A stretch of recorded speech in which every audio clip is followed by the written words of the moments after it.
கப்பலில் இன்றைக்கி என்ன வேலைன்னு பார்த்தீங்கன்னா, இன்ஜின் ரூம் ப்ளோவர் ஃபேன் மோட்டாரில் வைப்ரேஷன் கொஞ்சம் அதிகமாக இருந்துச்சு, சவுண்டும் கொஞ்சம் அதிகமாக இருந்துச்சு. அதனால் இன்றைக்கி மோட்டரை ஓப்பன் பண்ணி பேரிங் சேஞ்ச் பண்ணணும். அதான் இன்றைக்கி கப்பலில் வேலை.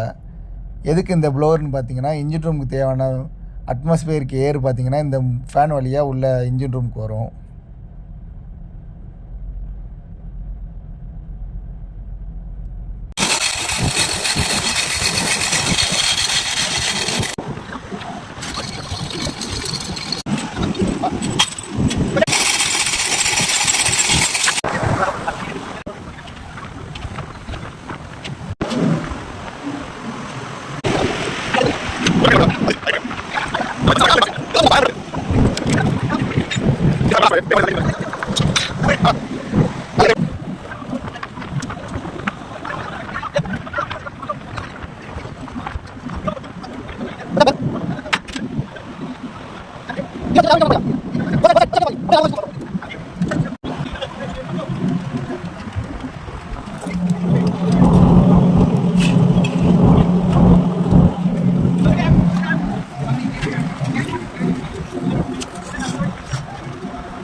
Okay,